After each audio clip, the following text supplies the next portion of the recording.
Olá, ouvintes e leitores, sejam bem-vindos a mais uma leitura bíblica comentada.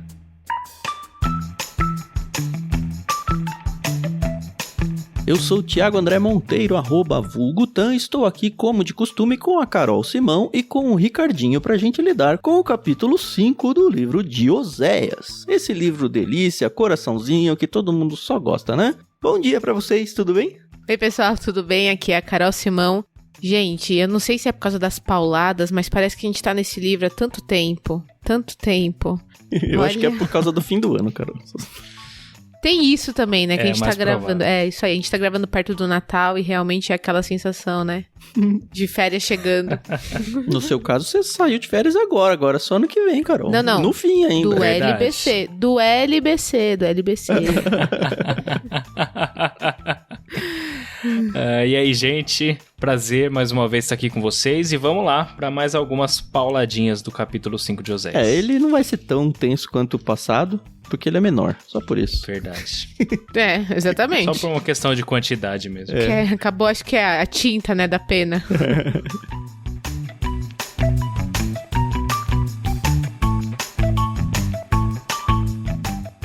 Nós estamos no capítulo 5, 15 versículos. Nós decidimos quebrar a leitura em apenas 2 partes. A primeira parte vai ser lida por mim, eu vou até o verso 7, e a partir daí a segunda parte do 8 até o final, o Ricardinho, porque a Carol é menina e ela falou, vocês leem.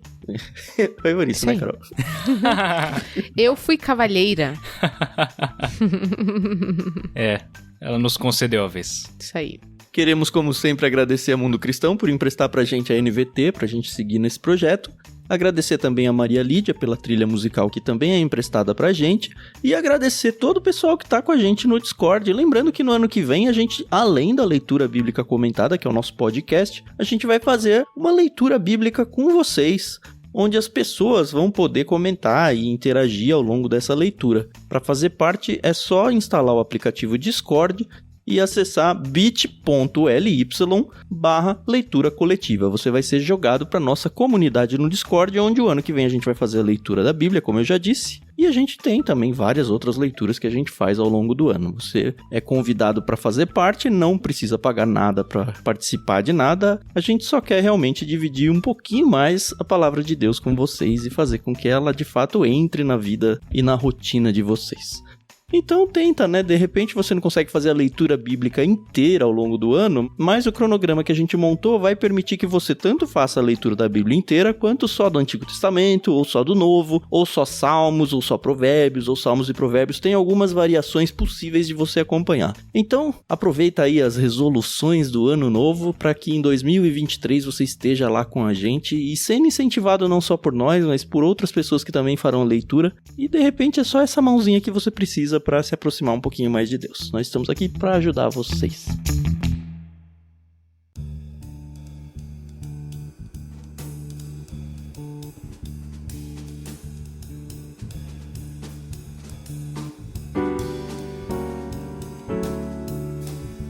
E vamos lá, né?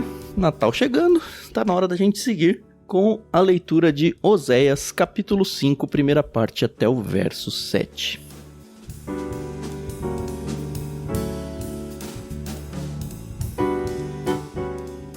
Ouçam isto, sacerdotes. Prestem atenção, líderes de Israel. Escutem, membros da família real. Foi pronunciada a sentença contra vocês, pois conduziram meu povo a uma armadilha em Mispá e em Tabor. Os rebeldes promoveram grande matança, mas eu os castigarei pelo que fizeram.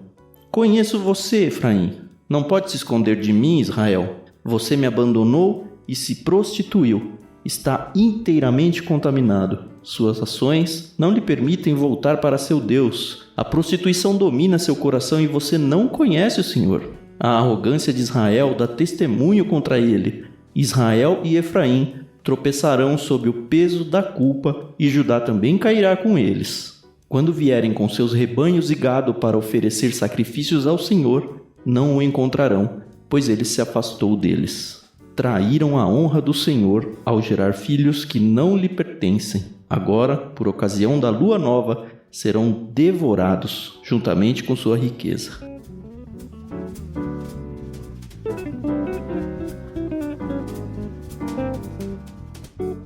dá vontade de fazer um muahahaha no final? Pode fazer, cara. Eu vou até dar um reverb aqui no seu... Combinou. É, isso aí, combinou. Ai. O negócio tá ficando tenso, né? Ah, já veio do capítulo passado, né? É que tá se aproximando aí, né? Tá se aproximando. A gente sabe que é mais ou menos cronológica a sequência, mas a gente meio que perde aqui em que momento exatamente o Osés está falando aqui. O que eu quero dizer é que a gente não tem a menor ideia de quando se passou desde o último discurso dele até esse. Mas a impressão que dá é que nada mudou, nada melhorou e só piorou, né? É verdade. Na segunda parte, do 8 pra frente, a gente vai ter uma ideia mais ou menos em termos de cronologia de um evento, né? Que é a questão de um pagamento que Israel fez para o líder assírio, né? Mas isso na segunda parte. Bom, mas quando chegar lá também eu vou dizer, e se eu não disser, você me lembra que até isso há controvérsias, porque é meio difícil de pontuar historicamente.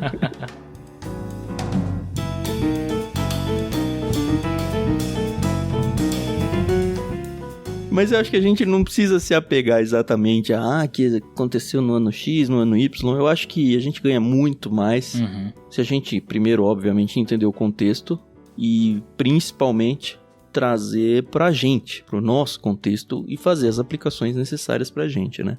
Mais uma vez, o capítulo começa com aquela chamada do profeta que a gente já falou tão característica, né? Ouçam isso, sacerdotes.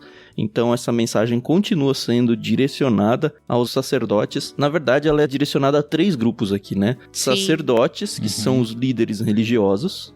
Aí ele fala, prestem atenção, líderes de Israel. E aqui eu acho que é mais do que só liderança religiosa, talvez os governantes e tal, dentro da hierarquia de governo que existia lá. E finalmente a família real. Ou seja, em todas as esferas os representantes do povo estavam envolvidos aí na chamada de atenção. Complicado, né, gente? Queria estar na pele dessa galera, não. Quem deu muita bronca na liderança por causa da corrupção foi o Amós, que veio um pouquinho antes de Oséias, falou um pouquinho antes de Oséias, quase no mesmo período ali, mais ou menos, mas ele foi direcionado, né? Ele veio um pouquinho antes cronologicamente, tá? Se você tá procurando na sua Bíblia, ele tá depois, tá? Exatamente depois. Exatamente. Aliás, 2 pra frente, né? Oséias, Joel, Amós. Isso. Mas cronologicamente, né? Sim. Só que aqui o Oséias ainda menciona, é que o foco dos dois é diferente, né? Mas isso daqui apoia as repreensões que Amós fez lá do lado dele. É interessante a gente ver que o profeta tá falando, né, ouçam sacerdotes, líderes de Israel, membros da família real, pois vocês conduziram, né, meu povo a uma armadilha em Mispa e em Tabor. E aí eu tenho aprendido com o LBC que é importante a gente pesquisar esses nomes, essas regiões, né, que antigamente a gente só lia, né, e agora tem todo um contexto, né, e aí eu vi que Mispa e Tabor eram 2 regiões onde eram centros de adoração a Baal, né? Mispa ficava situada do lado leste do Rio Jordão e Tabor ficava na extremidade oriental da planície de Jezreel, ao oeste do Rio Jordão. Então é aquela coisa, pega o seu mapinha, dá aquela olhadinha, tá bom? Mas os 2 eram fortalezas, né, com função militar, e era onde os príncipes da casa do rei e os sacerdotes, eles ficavam, né? Então, realmente, eles... Gente, isso aqui é tudo uma geografia que eu estudei, ó. Fiz a lição de casa. Tá legal pra caramba, pode seguir. Né? Leu o Atlas, deu? Então é interessante, né? Porque eles ficavam ali numa posição de poder literal, né? Que é a geográfica. E também tinha a questão do poder, né? De serem pessoas influentes, políticos, enfim. Como a gente tem visto, né? Então a bronca aqui é séria mesmo, entendeu? Porque os caras, eles estavam vacilando, né? É muito interessante esse negócio que você falar de Atlas. Me lembra uma das primeiras entrevistas que a gente fez no Ictus, na época que a gente não tinha nem podcast ainda. Eu acho que a gente fazia nas revistas de quem recebia os livros no clube. Eu acho que foi uma entrevista que a gente fez com o pastor Randy Cook, onde a gente tava conversando e ele falou uma frase que eu nunca esqueci. Ele falou que é até pecado, e ele não quis dizer pecado, tipo, só, nossa, que pecado, isso daí não é uma coisa ruim, mas pecado mesmo a gente estudar a Bíblia sem pegar em mapas. Lembra que ele falou isso? Lembro. Me marcou muito na época, porque a tendência que a gente tem justamente é passar dessas passagens. Mas a hora que a gente vai pro mapa e começa a tentar entender onde as coisas aconteciam, a Bíblia ganha um colorido, né? E é interessante, porque a Carol falou várias características aí, principalmente acho que a questão de centros religiosos e tal, de Mizpah e Tabor, mas a gente não tem indícios bíblicos, nem história dos reis, nem nada, onde a gente lê esse trecho e fala, tá, vamos ver onde que tá narrado alguma coisa que combina com conduziram meu povo a uma armadilha. Não tem. E é interessante ver os eruditos conversando sobre isso, porque eles falam, olha, fez sentido para o leitor original, e óbvio que fez, mas não faz pra gente, porque não foi preservado o que aconteceu, mas a gente sabe que é algo que Deus não gostou, pelo menos isso. Eu acho interessante porque, assim, é um pouco de falha também do povo brasileiro, a gente não tem essa coisa de ir atrás, né?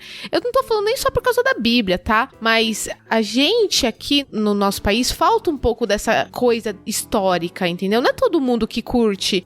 Aqui em São Paulo a gente tem grandes centros históricos. Tem ali o Ipiranga, né? O Rio, tal, onde aconteceu a suposta, né? Independência ou morte, enfim. Mas a gente não dá o devido valor. Então, imagina, se um povo não valoriza a sua própria história, quanto mais uma história de uma nação em outro continente, né, em outro tempo, realmente, e eu não tô falando, ai, olha, pessoal, vocês estão tudo errado, mas vamos nos atentar a esses detalhes, né, eu tô falando, a começar de mim, entendeu? É o que eu falei, eu aprendi isso aqui no LBC, a importância de você ter um atlas, a importância de você olhar com carinho, pra fazer sentido, entendeu?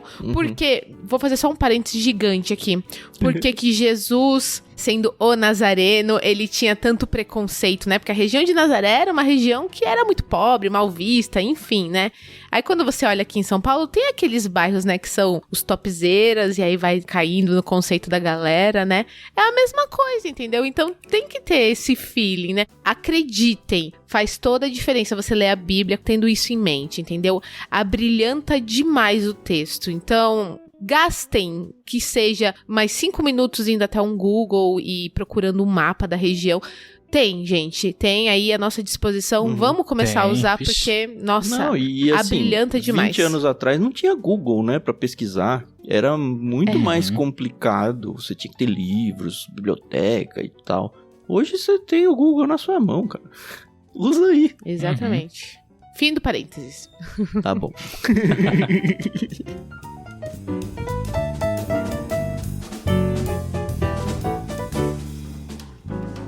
E nesse 2 aqui segue com aquela história de a gente não sabe o que aconteceu, né? Rebeldes promoveram grande matança. Que matança é essa? Não sabemos. Mas eu castigarei pelo que fizeram.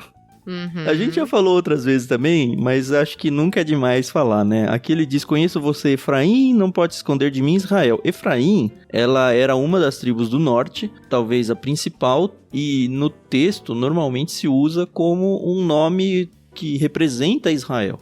Então, eles trocam, assim, intercambiavelmente Israel e Efraim, basicamente seguindo, ficam a mesma coisa. Então, é tipo um estilo literário, colocar esse Efraim e Israel aqui meio que se torna um paralelo no texto. Isso, na mesma forma, acontece com Judá e Benjamim, por exemplo. Várias vezes a gente vai ver Benjamim querendo se referir à tribo do sul como um todo. Obviamente, isso só faz sentido depois que as tribos se separaram no contexto histórico, né? Antes era o nome da tribo mesmo.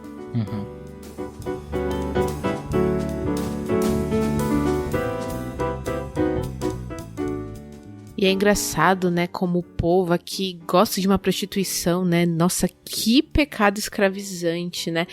Gente, olha, a gente começou ali com a esposa de Oséias e a gente vê que é um negócio muito... Mas sabe que eu acho que esse prostituição aqui, praticamente em todos os contextos, não tem o mesmo significado até do que prostituição nos nossos dias?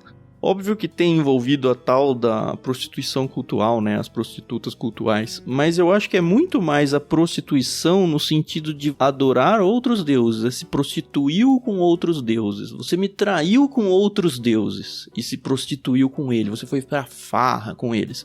E a gente sabe que nessa farra, por causa até da forma de expressão de religião, principalmente as religiões ali cananeias onde eles estavam, tinha dentro do contexto a questão de sexo, como culto até. aos deuses de lá. Uhum. A gente hoje lê prostituição, a gente pensa que é um cara indo lá simplesmente satisfazer os seus desejos sexuais, mas eu acho que é muito maior aqui. Pelo menos dentro do livro de Oséias, onde a grande irritação e bronca de Deus é: vocês me abandonaram para seguir outros deuses. Eu sempre leio, pelo menos, a prostituição nesse contexto. Ah, é interessante aí. Mais uma coisa pra gente se atentar, né? Uhum.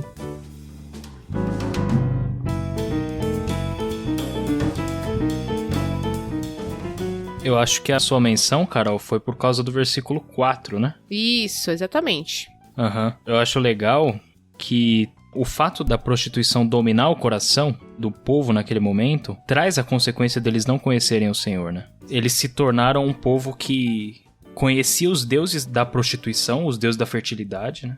Onde eles cultuavam a Deus, inclusive com atos sexuais, mas o Deus de Israel era só de fachada. Nossa, que forte, né? É bem forte. Eles tinham no coração deles muito mais o amor pela prostituição do que pelo conhecimento de Deus. Nossa. É, gente. Nossa.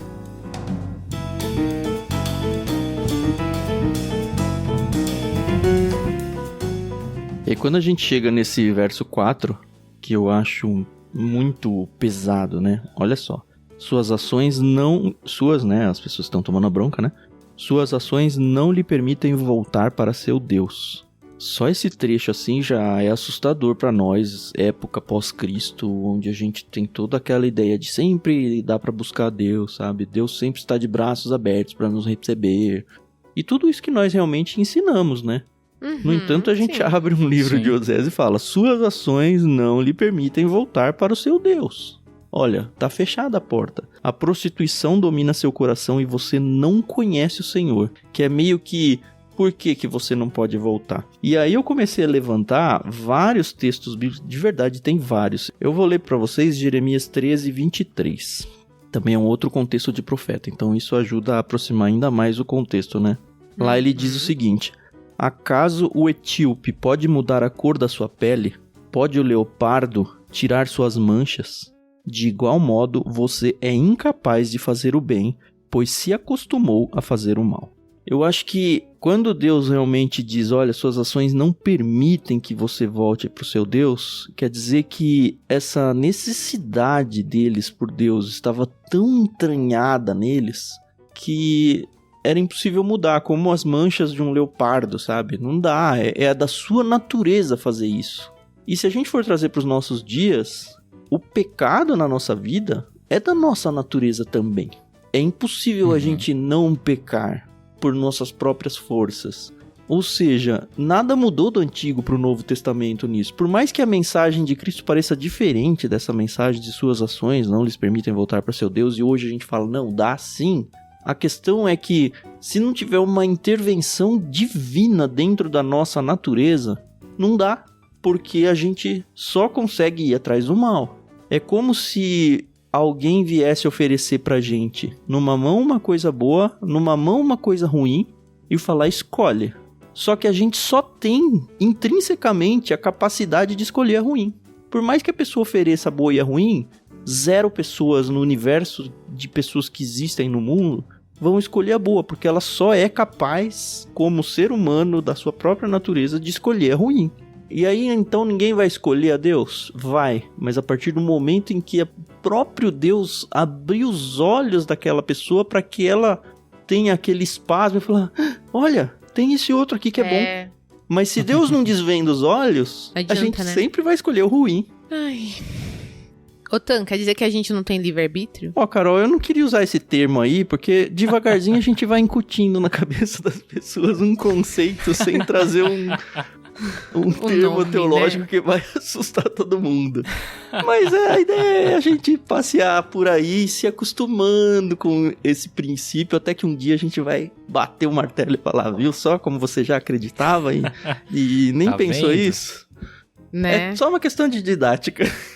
Mas você estragou tudo. Então.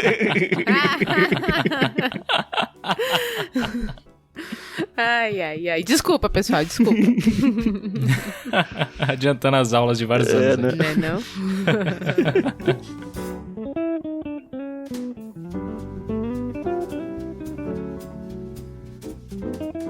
E a gente vê no 5 a arrogância de novo aparecendo, né? E, cara, a arrogância é o ser humano, é arrogante, né? Arrogância, Israel dá testemunho contra ele. Ou seja, Israel, é você mesmo que é culpado por isso daí. A sua arrogância traz isso. De novo, Israel e Efraim, a mesma coisa, né? Tropeçarão sob o peso da culpa. Lembra que no capítulo 4 a gente tem Judá meio que... vou punir Israel, mas Judá não. Agora parece que... Judá... que Judá já não tá tão excluído assim da culpa, né? Agora entrou no bolo, né? O jogo virou, né? Ai, gente.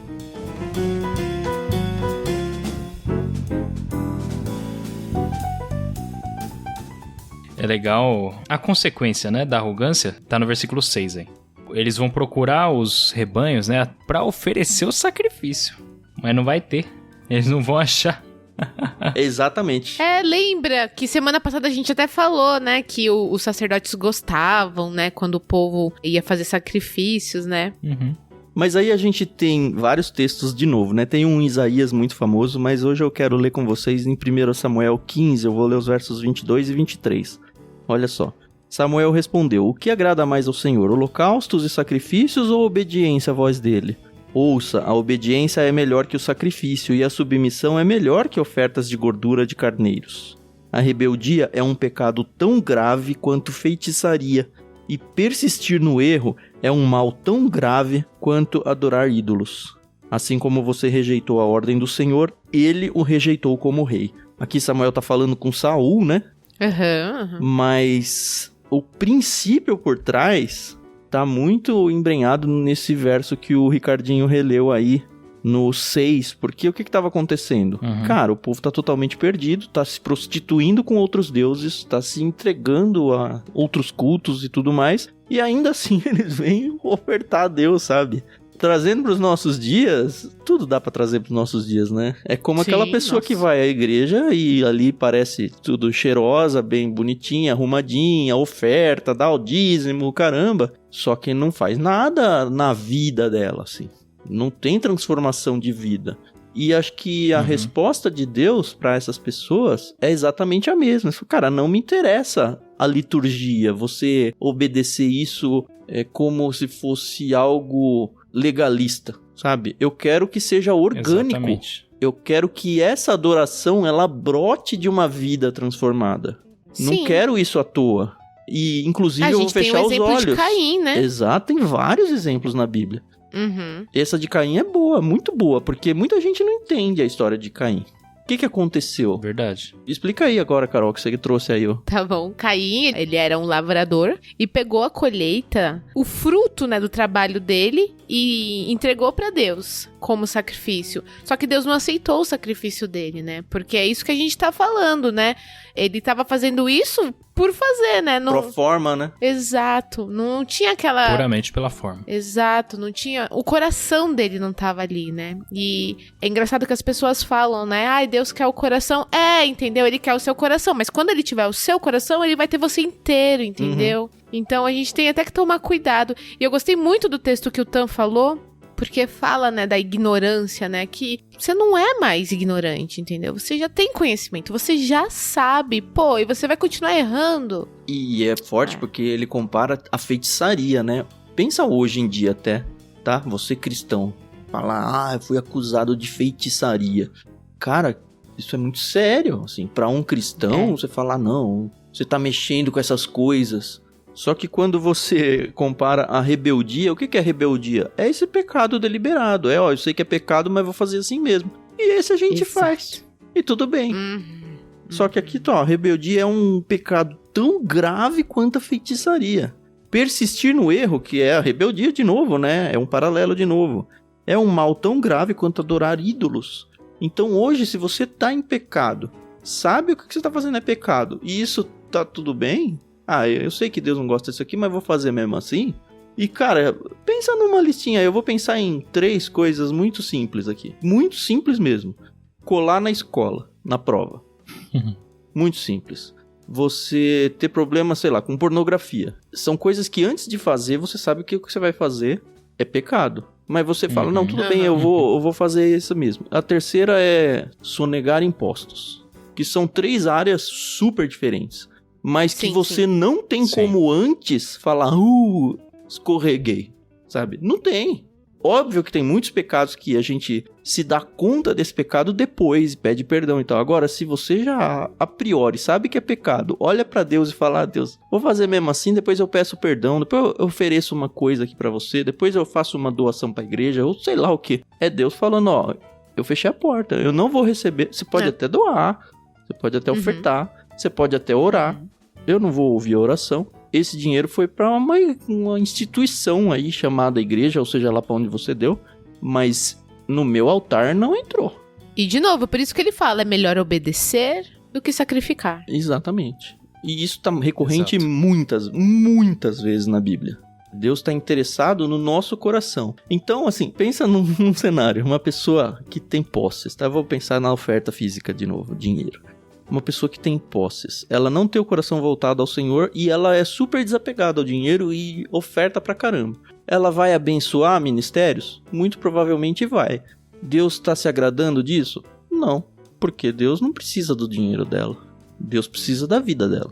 Agora se coloca no outro lado uma pessoa super pobre, que ela não tem com o que ofertar nada, só que ela tem um coração voltado para Deus. Quem que está entregando algo no altar de Deus? É o pobre. Porque o que Deus está interessado? É na vida da pessoa, não é na posse.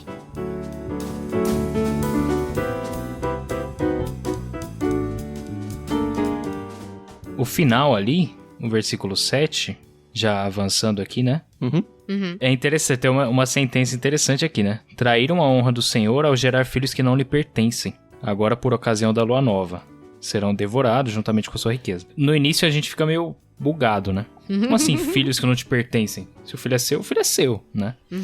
Mas, na verdade, parece que ele quer dizer os filhos que no final das contas vão ficar sem pai nem mãe, porque foram gerados num ambiente de culto de adoração aos deuses da fertilidade, né?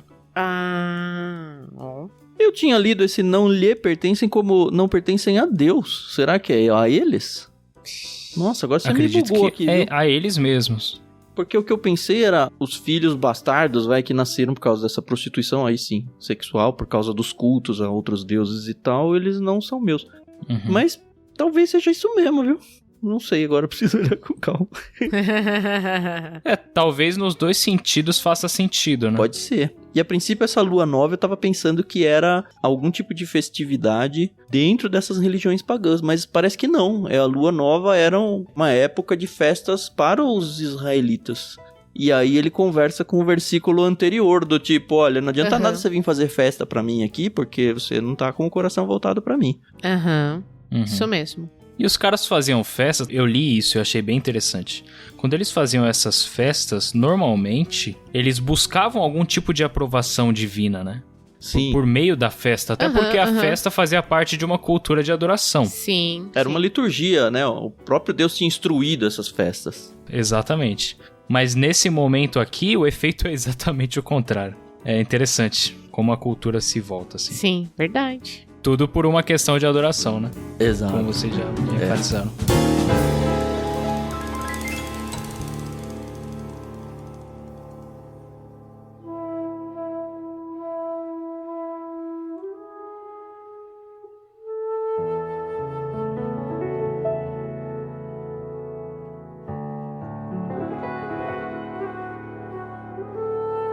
Vamos virar pra segunda parte? Vamos.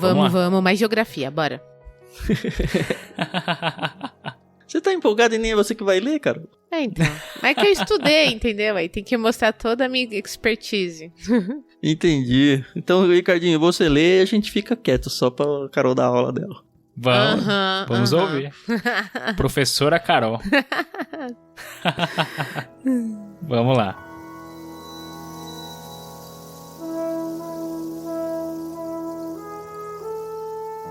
Soem o alarme em Gibeá, toquem a trombeta em Ramá, deem o grito de guerra em Bet-Aven. Entrem na batalha, guerreiros de Benjamim. Uma coisa é certa, Israel.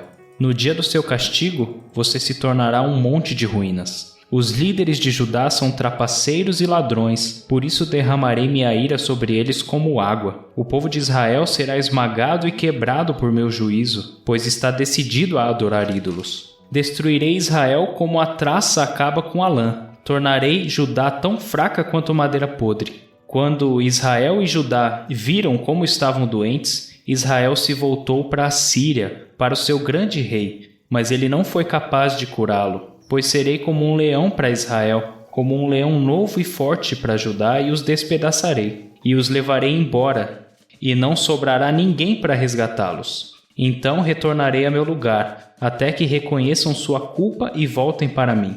Pois assim que vier o sofrimento, eles me buscarão ansiosamente.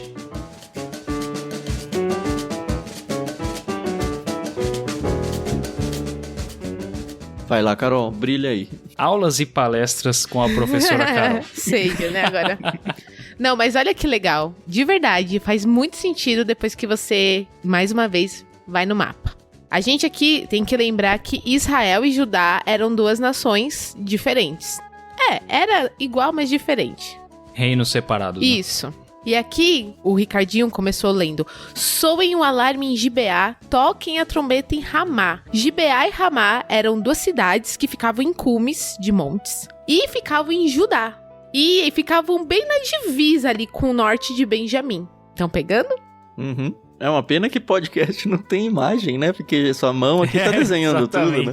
A Janus que tá assistindo, ela tá sendo privilegiada. Ela já até pegou uma piloto e a luzinha aqui no fundo já. Né? Se você já assistiu filme de guerra, você sabe que, principalmente no passado, como é que as pessoas, elas avisavam que o inimigo estava se aproximando. Ou acendiam fogueiras, né, em lugares estratégicos para ver, ou soavam buzinas. Trombetas, que buzina. Trombetas. Que foi o que aconteceu aqui. Então, acredita-se que o inimigo já tá saindo ali de Israel, tá indo pra Judá, entendeu? E que o negócio vai pegar, entendeu? Por isso que entrem na batalha, guerreiros de Benjamim. Então, gente, de novo, se você gosta daquela coisa cinematográfica, presta atenção nessa cena, entendeu? Tá mandando o povo, os soldados se prepararem, entendeu? Então, assim, muito louco, entendeu? De novo, vai lá, pega o mapa, pega o Atlas, dá uma pesquisada porque faz toda a diferença. Benjamim Não, aqui é Judá também, né? A parte pelo todo. Isso, aí, né? fica lá em Judá. Isso mesmo.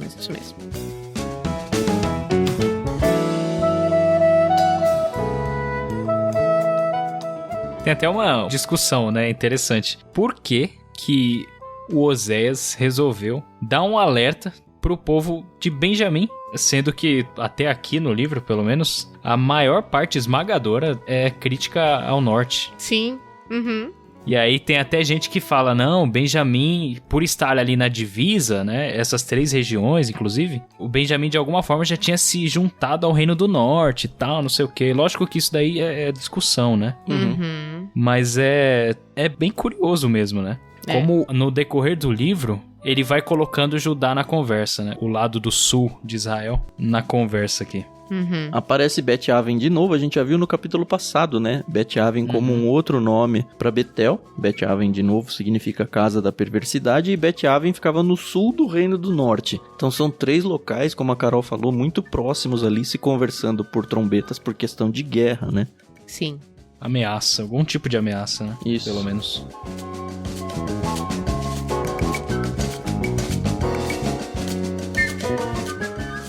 E aí Judá já toma uma traulitada aqui, né, no 10. Os líderes de Judá são trapaceiros e ladrões, por isso derramarei minha ira sobre eles como água. Esse trapaceiros e ladrões é uma interpretação no texto aqui da NVT, porque Exatamente. A ideia de roubar aqui, o texto original é mudar os marcos das fronteiras, que inclusive estava na lei de Moisés, que era algo proibido de se fazer. Porque, enfim, não tinha topógrafo, não tinha Google Earth, não tinha cartório onde você registrava, aqui é meu, aqui é seu. Então eles faziam as divisas e as pessoas roubavam terras uns dos outros, mudando as divisas de lugar, né? Pra lá, ó, agora que essa terra aqui sempre foi minha. O que tá falando? Olha ali a divisa. Então, é nesse conceito. E a gente tá aqui na divisa entre o Reino de Norte e o Reino de Sul, né? Então, se a gente ler de novo aqui que os líderes de Judá são trapaceiros e ladrões, eles estão aí roubando as terras do Reino do Norte, né? E é algo que Deus realmente não gosta, né? Vou derrubar a minha ira em cima de você. E mais uma vez, gente, desculpa estar tanto nessa tecla hoje, mas quando você lê os líderes de Judá são trapaceiros e ladrões, e você não tem essa informação, por exemplo, que o Tan trouxe, você vai entender o texto na sua integridade? Não vai, entendeu? Então, gente, é por isso que o LBC é tão importante, tá bom? E olha só o paralelo que eu peguei, eu não lembro onde, algum livro que eu li. Porque no 10 ele tá falando sobre roubar fisicamente espaço, né, as fronteiras. E no 11, vou ler de novo. O povo de Israel será esmagado e quebrado por seu juízo, pois está decidido a adorar ídolos. É muito dentro do contexto que a gente já tava lendo. Mas teve um autor que falou assim, olha, os líderes de Israel estavam movendo os limites espirituais estabelecidos por Deus. Meio que criando um paralelo com mover os limites do verso 10. Eu falei, nossa, que sacada legal essa, né? Eu nem sei se de fato no texto dá pra fazer isso, mas pelo menos com uma boa aplicação dá pra fazer, né? Talvez tenha algum joguinho de palavras no hebraico, né? É. Bem interessante mesmo.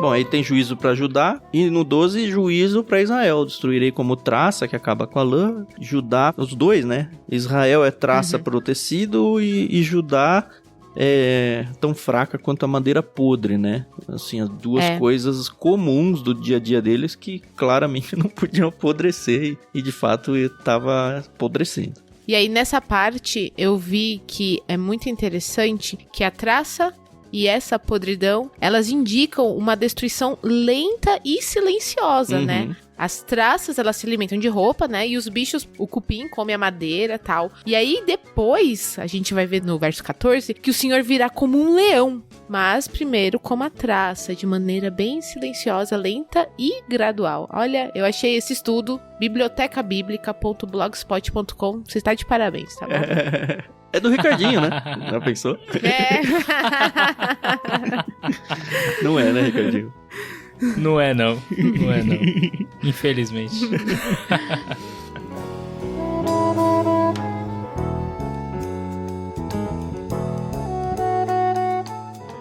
Mas é esse negocinho comendo pelas beiradas, mas quando não tem mais jeito, aí é um leão que tá atacando, né? E ataca ambos, né? Tanto Israel quanto Judá sofrem o ataque do leão, óbvio que aqui é uma figura, né? De fato, o ataque de povos que ia chegar o dia e pronto. E traz de novo um paralelo pra gente, né? Porque pode ser que hoje a casa não esteja caindo na nossa cabeça. Sim. Mas pode ser que as traças estejam corroendo todo o nosso alicerce espiritual aí. Então, assim, a casa ela tá sendo corroída. Vai chegar uma hora que ela cai de repente. Você fala, nossa, que susto, caiu de repente. Não, sempre esteve se preparando pra cair. É que de repente caiu mesmo. É. Exatamente. Por isso a manutenção, tá? Tanto da casa quanto do seu corpo, né? Que é o templo de Deus, né? Isso. Exatamente.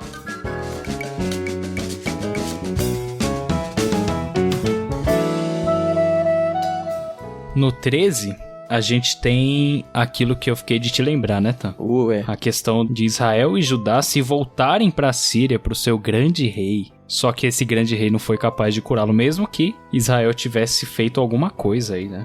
Ao se voltar pra ele. Uma coisa que a gente vê quando a gente estuda reis é que esse apoio político é muito comum.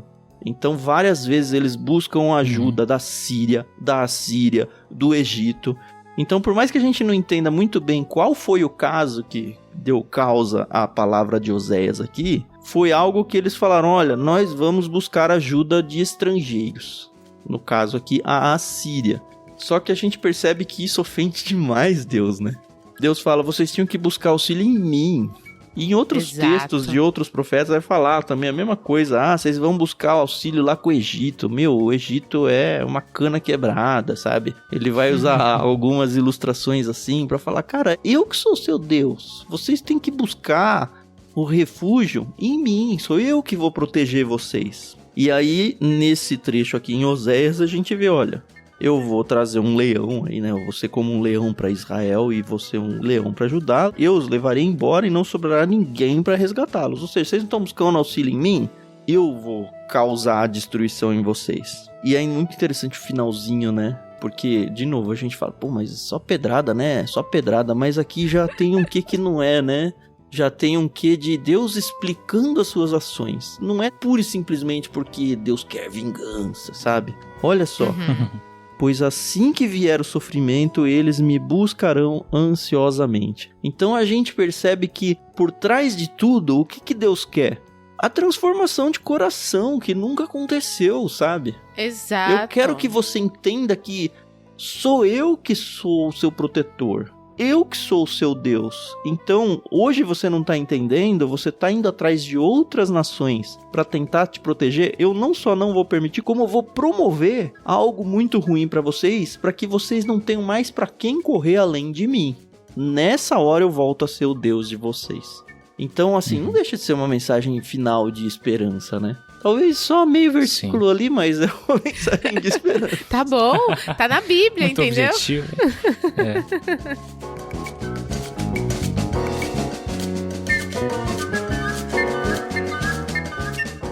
Eu quero destacar 2 elementos aqui dessa parte aqui, já aproveitando inclusive o que você falou. Primeiro, quem Deus usou para causar a destruição, pelo menos do norte, o próprio reino que eles buscaram auxílio. Exato. Parece que é Deus tirando sarro, né? É irônica a coisa, né? Exatamente. Mas às vezes é irônico pra chamar atenção mesmo, né? Pra gente lembrar que o Deus que nós servimos e que Israel estava deixando de servir é o Deus do universo, cara. Ele faz o que ele quiser. Só, ele né? ele Só. domina sobre os povos. Exatamente. Absolutamente. Se os caras armarem qualquer coisa e ele não quiser que aconteça, não vai acontecer, cara. Ele é o Deus do universo. Ele faz. E é isso aí. E ri na sua cara ainda. Ri na sua cara. Exatamente. Você sentiu um pouquinho de vergonha, né? E o segundo é o final. Assim que vier o sofrimento, eles me buscarão ansiosamente. Qual que é o papel do sofrimento nas nossas vidas? Por que o Senhor coloca? E no começo do 15 diz isso, né? Que reconheçam sua culpa e se voltem pra mim. Eu preciso de arrependimento no meio do caminho. Arrependimento. O sofrimento, ele nos constrange para que a gente possa mudar de direção. E não é mudar de direção para qualquer direção, né? É uma mudança de direção para o Deus do universo. Por que a gente é assim, né? A gente é teimoso, né? O ser humano é teimoso demais, mesmo depois de crente. Mas a mudança de direção deveria acontecer, né? E a gente não pode ver o sofrimento, lógico que é muito difícil isso, né? É um paradoxo na nossa cabeça muitas vezes. Mas o sofrimento é didático, né? É uma forma que o Senhor tem pra nos ensinar. Então, a gente tem que ter uma visão do sofrimento que é uma visão de que, não, Deus não perdeu o controle das coisas. Ele não deixou de ser soberano. Ele ensina, inclusive, por meio do sofrimento. É verdade. Eu não gosto quando as pessoas pegam isso e transformam num discurso do tipo, tá acontecendo algo ruim na sua vida, é pecado. Você fez alguma coisa errada. A gente vê muito isso nos amigos de Jó, por exemplo. Agora, acho que um exercício espiritual muito importante para todos nós tá acontecendo alguma coisa ruim na nossa vida. A pergunta, ela tem que estar o tempo todo. Será que não é algo que eu cultivei ao longo de muito tempo, que foi ruindo como traça, ou algo muito intenso, que não foi ruindo conforme o tempo aconteceu? É um resultado imediato mesmo de algo muito grave que eu fiz. Então, o que eu quero dizer não é porque você sofre que você fez coisa errada. Agora, se você fez coisa errada, você vai sofrer. Então, se você tá sofrendo, valha o questionamento. Será que não é por algo de errado que eu fiz ou estava fazendo? E às vezes a gente nem enxerga mesmo, não tava percebendo. E é papel, acho que, dos irmãos em Cristo, não no sentido de apontar o dedo, olha só como você, não. Mas de ajudar a gente a enxergar as nossas falhas. Porque muitas vezes a gente não enxerga mesmo. E quantas vezes as outras pessoas que estão do nosso lado enxergam o que a gente está fazendo de errado, né? E a gente não. No casamento, nós 3 aqui somos casados, a gente sabe, eu posso dizer do meu. A Renata sabe muito mais enxergar coisas que eu estou fazendo errado do que eu enxergo na minha vida. E vice-versa. Então, o papel do cônjuge, seja o homem ou a mulher, é muito isso, assim. Eu acho que até nisso é importante o fato dos dois serem cristãos, porque eles estão na mesma página, espiritualmente falando, e eles têm a melhor das intenções em fazer com que o outro se torne uma pessoa cada vez melhor. Não sou casado. Os pais, sabe? O conselho dos pais, mesmo depois de casado, né? O conselho dos pais. Quantas vezes nossos pais não enxergam nas nossas vidas coisas pela própria experiência de vida deles mesmo. Coisas que a gente tá meio cego e não enxerga, seja por orgulho, como a gente viu no capítulo de hoje, seja porque a gente tá afundado tanto no pecado, seja por qualquer outra situação, só porque a gente tá olhando pela esquerda em vez de olhar pela direita, sabe? qualquer coisa pode fazer com que a gente não enxerga, porque a gente tem a natureza pecaminosa mesmo, às vezes a gente não vai ver. Exatamente. Então a importância Exato. de ter bons conselheiros, de você dar liberdade para pessoas que te conhecem, delas virem te acusar e criticar visando uma restauração. Não seja aquela pessoa que, não, vem falar mal de mim, não sei o que. Não, cara, que bom que você tá falando mal de mim, porque é uma oportunidade para que eu enxergue melhor. Pra mim, né? Venha falar mal de mim pra mim, né? Isso. Isso é muito importante. Exatamente. Porque você falar para um terceiro não vai mudar a vida daquele primeiro. Ah, mas sabe, a pessoa que chama a atenção, ela tem que ter um nível de maturidade até pra fazer isso em amor, mas a pessoa que é chamada a atenção também tem que entender isso, Sim, entendeu? porque é muito fácil a pessoa ficar cheia de mimimi, de não, quem é você pra vir falar da minha vida? Cara, talvez eu que estou falando pra você esteja pecando ainda mais.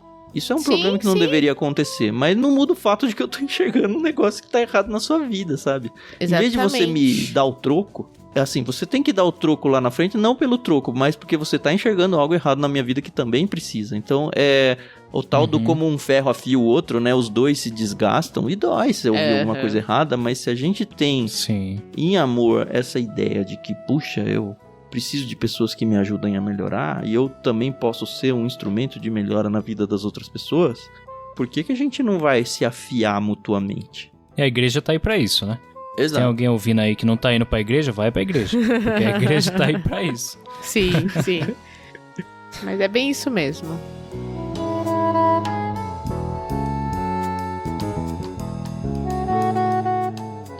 E é interessante que a gente acaba esse capítulo com essa ideia de um espaço para um arrependimento. E a própria NVT, no capítulo 6, que é o da semana que vem, óbvio que a gente sabe que os títulos dos capítulos na Bíblia, eles não são palavra de Deus, tá? É só uma organização do editor de cada tradução. Mas ela tem aqui, pelo menos na Bíblia de Estudo que eu tô vendo aqui, é chamado ao arrependimento. Então, casa muito com essa troca de direção de Oséias, de bati, dei uma deixa de que, olha, eu fiz tudo isso para que você se arrependa e agora a gente vai entrar, agora não, né? Semana que vem a gente vai entrar num capítulo onde o principal assunto é o chamado a esse arrependimento. E que com certeza vai falar muito as nossas vidas também. Amém. Mas isso é algo Certamente. para a semana que vem. Isso aí, vamos segurar a audiência. Mas nada impede que você, ouvinte, pegue a sua Bíblia e leia o capítulo também, porque é um capítulo curtinho, né? De repente você tá terminando o capítulo aqui desesperado, e agora o que eu faço? Pode ler o próximo capítulo, tá? Semana que vem você escuta a gente pra alinhar os seus entendimentos, mas fica à vontade.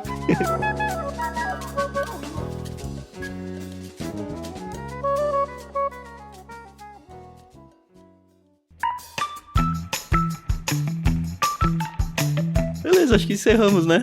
Queria agradecer o Ricardinho mais uma vez, tá sendo cada vez mais gostoso, Ricardinho. É muito interessante isso, né? Que no começo a gente fica tudo duro, tudo travado, e é super natural. Você precisa ouvir os primeiros episódios meu e da Carol gravando o podcast. Precisa, Carol. Eu sei que é vergonha alheia, mas precisa. Mas é muito interessante como a gente vai se ambientando com a experiência, sabe? Você tá melhorando bastante, viu, Ricardinho? Tá bem legal. É verdade. Obrigado. Vamos continuar assim, né? Isso aí. É só pra cima agora, né? Tem que ser. E valeu, Carol, mais uma vez. Hoje a professora Carol aí vestiu a sua beca, aquele jaleco branco de professor, né? Jaleco branco, né? Mandou muito bem. Aulas e palestras. Né? Não, mas só pra encerrar, assim, é muito interessante como realmente a Bíblia, ela é um livro incrível, né? E a gente, dentro do Ictus, dentro do Discord, que é a plataforma que a gente usa aqui pra compartilhar as nossas leituras, a gente é apaixonado por livros de ficção, de aventura, romance, mistério. E, nossa, como eu estou me apaixonando cada vez mais pela Bíblia. E, gente, Oséias, um livro, um profeta... Quando, né? E que incrível!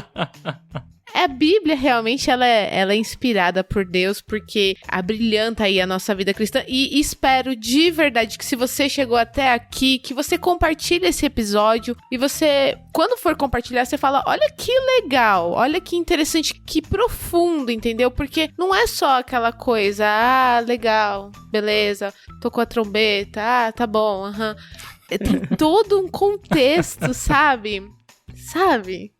Eu gostei. Sei, Carol, sei. Eu sei porque eu tô vivendo isso também. É uma delícia, né? Exatamente. Sim. A gente queria lembrar vocês que a gente tem também um canal no Telegram, onde você pode estar com a gente. Para fazer parte, obviamente, você precisa do aplicativo instalado, uma conta nele. Mas aí, tendo todos esses pré-requisitos cumpridos, acessa t.me/leitura bíblica comentada. Mais uma vez, a gente reforça o convite para vocês estarem com a gente no Discord para fazer a leitura bíblica no ano que vem, se você está ouvindo isso na data de divulgação, né? Mas em 2023 a gente vai fazer a leitura da Bíblia ao longo do ano todo, então você está mais do que convidado a participar com a gente e convidado a convidar outros também. Então leva essa informação para dentro das igrejas de vocês e fala, vamos ler junto lá, o pessoal está se organizando, a gente pode aproveitar isso também. Conta para sua liderança, coloca no boletim da igreja, ou sei lá. E também se você tá ouvindo isso e o ano já tá andando, vem, pega pro meio, sabe? A Bíblia é grande e maravilhosa o suficiente para você começar a ler ela a qualquer momento. Semana que vem a gente tá de volta. Muito obrigado, senhores ouvintes, e até mais. Obrigada, pessoal, pela paciência e audiência. A gente se ouve no próximo episódio. Até mais. Valeu, pessoal, e até mais. Que Deus abençoe vocês.